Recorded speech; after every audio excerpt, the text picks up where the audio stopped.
तो क्या राजस्थान जाने का प्लान बन रहा है? अगर हाँ, तो बिल्कुल सही जगह आए हैं। ये समझिए कि ये गाइड आपकी यात्रा का सबसे भरोसेमंद साथी बनने वाला है। तो चलिए इस रंगीन सफर की शुरुआत करते हैं। एक बड़ी खूबसूरत बात कही जाती है कि जहाँ सूरज की पहली किरण रेत को छूती है तो वो सोने की तरह चमक उठती है। सच कहूँ तो बस यही एक लाइन ना राजस्थान के पूरे जादू को बयां कर देती है। यहाँ की हवाओं में सिर्फ गर्मी नहीं है, बल्कि वीरों की गाथाएं गूंजती हैं। तो सबसे पहले चलिए इस धरती की विशालता और इसके शानदार इतिहास को थोड़ा महसूस करते हैं। देखिए, राजस्थान का मतलब सिर्फ किले और महल नहीं है। ये तो वीरता और कुदरत का एक ऐसा संगम है जो कहीं और देखने को नहीं मिलता। ये भारत का सबसे बड़ा राज्य है जिसकी सरहदें पाकिस्तान से मिलती हैं। अब जरा सोचिए, यहाँ एक तरफ तो फैला हुआ है सुनहरा थार रेगिस्तान और दूसरी तरफ अरावली के हरे भरे पहाड़, शांत झीलें और जंगल भी हैं। और हाँ, यहाँ तो कदम कदम पर इतिहास अपनी कहानी सुनाता है, बड़े बड़े किलों और आलीशान महलों के जरिए। अच्छा, तो सवाल ये उठता है कि यात्रा शुरू कहाँ से करें?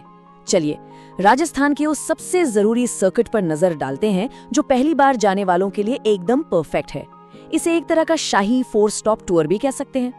ये हैं राजस्थान के वो 4 नगीने, जयपुर, उदयपुर, जोधपुर और जैसलमेर। समझिए कि ये 4 शहर ही क्लासिक राजस्थान टूर की रीढ़ की हड्डी हैं। और मजे की बात यह है कि हर शहर का अपना एक अलग ही रंग है, अपनी एक अलग कहानी है। हमारी यात्रा शुरू होती है राजधानी जयपुर से, जिसे प्यार से सब पिंक सिटी बुलाते हैं। यहाँ के बाजारों की रौनक और हवा महल की वो खूबसूरत जालीदार नक्काशी देखकर ऐसा लगता है मानो पूरा शहर ही एक शाही दावत जैसा हो। अगला पड़ाव है उदयपुर, यानी झीलों का शहर। इसे राजस्थान का रोमांटिक दिल भी कहा जाता है। यहाँ पिछोला झील के बीच तैरते हुए महल और शांत घाट एक ऐसी दुनिया बना देते हैं जहाँ लगता है जैसे वक्त थम सा गया हो। फिर आता है जोधपुर, ब्लू सिटी। नीले घरों से सजे इस शहर पर मेहरानगढ़ का वो विशाल किला ऐसे नजर रखता है जैसे कोई रक्षक हो। सच कहूं, इसकी भव्यता और इतिहास आपको हैरान कर देंगे। और आखिर में जैसलमेर, गोल्डन सिटी।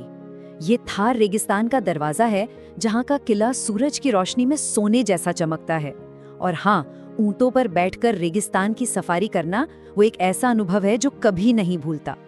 अच्छा, अब आते हैं एक बहुत ही जरूरी सवाल पर। राजस्थान जाने का सबसे सही मौसम कौन सा है? क्योंकि सही समय पर जाना मतलब आपके अनुभव का जादुई बन जाना।